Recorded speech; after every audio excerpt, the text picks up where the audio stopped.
নমস্কাৰ প্ৰিয় দৰ্শক, আন এটা গুৰুত্বপূৰ্ণ ভিডিঅ'লৈ আপোনাক স্বাগতম জনাইছোঁ। 12 মে 28 বহাগ সোমবাৰ বুদ্ধ পূৰ্ণিমা। এই বুদ্ধ পূৰ্ণিমাৰ দিনটোতেই গৌতম বুদ্ধৰ জন্ম হৈছিল।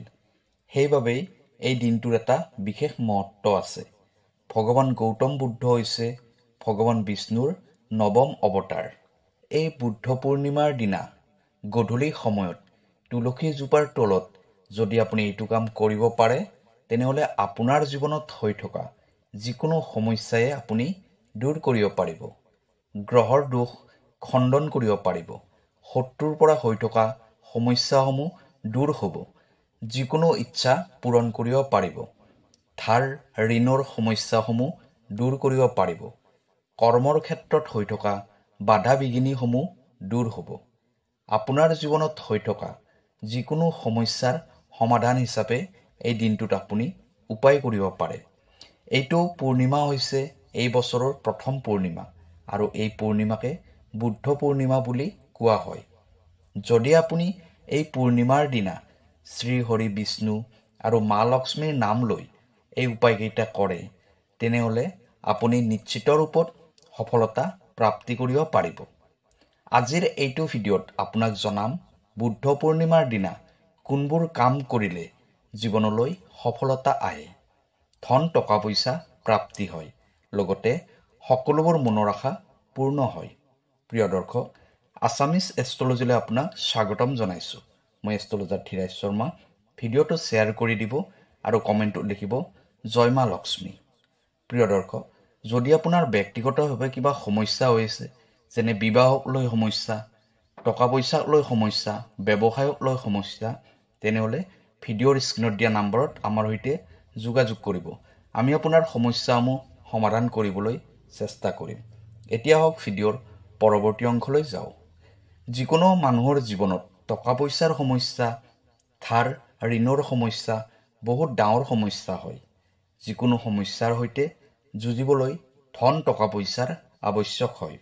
বৰ্তমান সময়ত টকা পইচাৰ অবিহনে একো কামেই কৰিব নোৱাৰি। বুদ্ধ পূৰ্ণিমাৰ দিনা যদি শুদ্ধ মনেৰে গধূলি সময়ত এইটো কাম কৰিব পাৰে, তেনেহ'লে আপোনাৰ জীৱনত ধন টকা পইচাৰ সমস্যা কেতিয়াও নাথাকে। যিকোনো ক্ষেত্ৰতে আপোনাৰ হাতলৈ ধন টকা পইচা আহিব, লগতে ধাৰ ঋণৰ পৰাও আপুনি মুক্ত হ'ব পাৰিব। বুদ্ধ পূৰ্ণিমাৰ দিনা গধূলি, অৰ্থাৎ যি সময়ত পূৰ্ণিমাৰ জোন ওলায়, সেই সময়ত আপুনি স্নান কৰিব। স্নান কৰা হোৱাৰ পিছত ঘৰৰ তুলসী জোপাৰ গুৰিত এগছি চাকি জ্বলাব আৰু সেই চাকি গছিত অলপ হালধিৰ গুড়ি আৰু এটা লং দিব।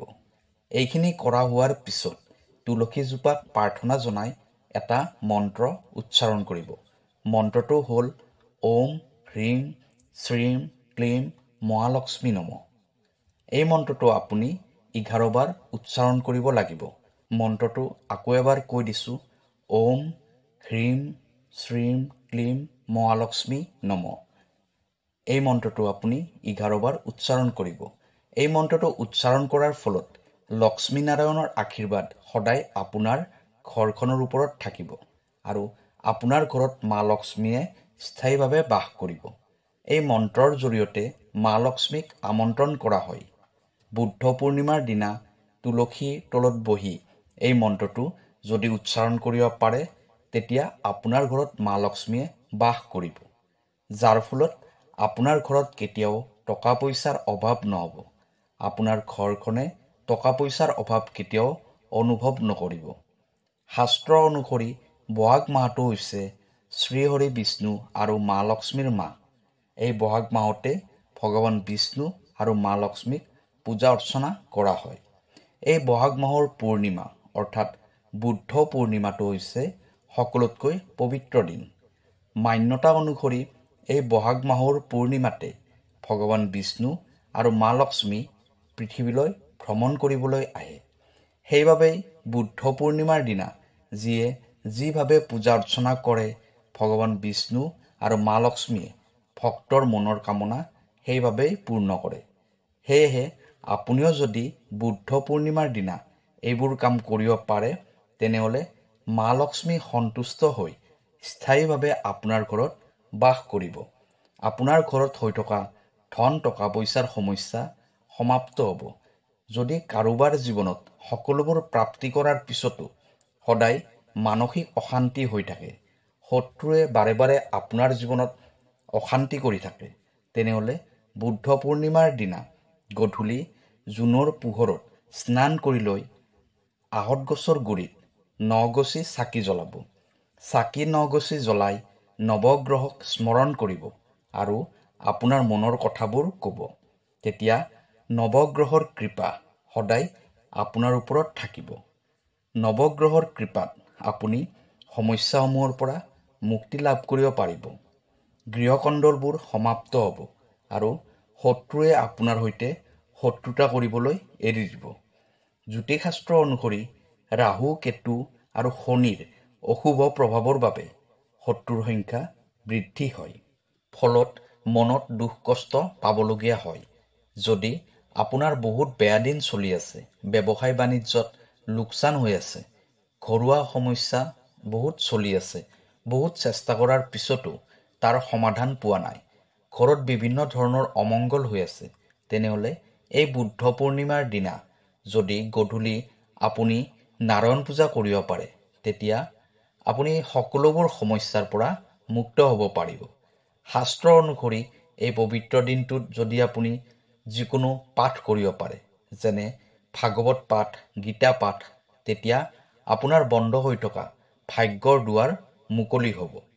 যি ইচ্ছাৰ কথা ভাবি এই কামসমূহ কৰা হয়, সেই ইচ্ছাবোৰ পূৰ্ণ হয়। এই বুদ্ধ পূৰ্ণিমাৰ দিনা যদি আপুনি জোনৰ পোহৰত নদীত স্নান কৰিব পাৰে, নাইবা যিকোনো বৈ থকা পানীত নামি যদি স্নান কৰিব পাৰে, য'ত জোনৰ প্ৰতিবিম্বটো দেখা পোৱা যায়, তেনেকুৱা কৰিলে আপোনাৰ দেহত থকা ৰোগ ব্যাধি নাশ হ'ব। বিশেষকৈ জোনৰ পোহৰ শৰীৰত পৰাকৈ যদি আপুনি স্নান কৰিব পাৰে, তেতিয়া শৰীৰত থকা যিকোনো ৰোগ ব্যাধি দূৰ হৈ যাব। নদীত নহ'লেও ঘৰতেও যদি আপুনি জোনৰ পোহৰত স্নান কৰিব পাৰে, তেতিয়া আপোনাৰ ৰোগ ব্যাধি দূৰ হোৱাৰ লগতে মনৰ পৰা চঞ্চলতা দূৰ হৈ যাব। যিসকল ব্যক্তিৰ মনৰ স্থিৰতা কম হয়, তেনেকুৱা ব্যক্তিৰ বাবে এনেকুৱা কৰাটো অত্যন্ত শুভ হয়। এনেকুৱা কৰিলে চন্দ্ৰ গ্ৰহৰ অশুভ প্ৰভাৱ দূৰ হৈ শুভ প্ৰভাৱ পৰে। জ্যোতিষশাস্ত্ৰ অনুসৰি চন্দ্ৰ গ্ৰহৰ অশুভ প্ৰভাৱৰ বাবে মানুহৰ মানসিক ভাৰসাম্য হেৰাই যায়। এই বুদ্ধ পূৰ্ণিমাৰ দিনা এই কামখিনি কৰাৰ ফলত মানসিক শক্তি সবল হৈ পৰে। যদি আপোনাৰ শত্ৰু বহুত আছে, ওচৰ চুবুৰীয়া মানুহে যদি আপোনাক হিংসা কৰি আপোনাৰ অপকাৰ কৰিব বিচাৰে, তেনেকুৱা ক্ষেত্ৰত এটা সৰু উপায় কৰিলে আপোনাৰ সকলোবোৰ শত্ৰু নাইকিয়া হৈ সেই শত্ৰু মিত্ৰলৈ পৰিৱৰ্তন হৈ যাব। বুদ্ধ পূৰ্ণিমাৰ দিনা ৰাতি জোনৰ পোহৰত এই উপায়টো কৰিব। এটা নেমু টেঙা ল'ব আৰু এটা সৰু গজাল ল'ব। সেই নেমুটোত গজালটো সুমুৱাই দিব। তাৰপিছত আপোনাৰ যিবোৰ শত্ৰু আছে, সেই শত্ৰুবোৰৰ নাম মনতে উচ্চাৰণ কৰি এখন ক'লা কাপোৰেৰে নেমুটো মেৰিয়াই দিব। তাৰপিছত সেই নেমুটো কোনেও নেদেখাকৈ 7 দিন লুকুৱাই ৰাখিব। 7 দিন পিছত সেই নেমুটো ৰাস্তাত পেলাই দিব। তেতিয়া আপোনাৰ সৈতে শত্ৰুতা কৰা নাইবা আপোনাক হিংসা কৰা ব্যক্তিসকল আপোনাৰ প্ৰতি আকৰ্ষিত হ'ব। ইয়াৰ ফলত আপোনাৰ প্ৰতি তেওঁলোকৰ মনত ভাল ভাৱৰ সৃষ্টি হ'ব, আপোনাৰ প্ৰতি আকৰ্ষিত হ'ব আৰু আপোনাৰ সৈতে শত্ৰুতা কৰিবলৈ এৰি দিব। এইটো উপায় বহুত সহজ হয়। এইটো উপায় যদি আপুনি কৰিব পাৰে, তেনেহ'লে আপোনাৰ শত্ৰুক মিত্ৰ কৰি ৰাখিব পাৰিব। আপোনাৰ শত্ৰুৱে কেতিয়াও আপোনাৰ বিষয়ে বেয়াকৈ ভাবিব নোৱাৰে। প্ৰিয় দৰ্শক, বুদ্ধ পূৰ্ণিমাৰ দিনটো হৈছে ফলপ্ৰাপ্তিৰ দিন। আপুনি যদি এই দিনটোত এই উপায়কেইটাৰ ভিতৰত যিকোনো এটা উপায় কৰে, তেনেহ'লে আপুনি ইয়াৰ ফল নিশ্চয় প্ৰাপ্তি কৰিব পাৰিব। ভিডিঅ'টো কেনেকুৱা লাগিলে জনাব। কাইলৈ আকৌ লগ পাম অন্য এটা ভিডিঅ'ত। তেতিয়ালৈ ধন্যবাদ।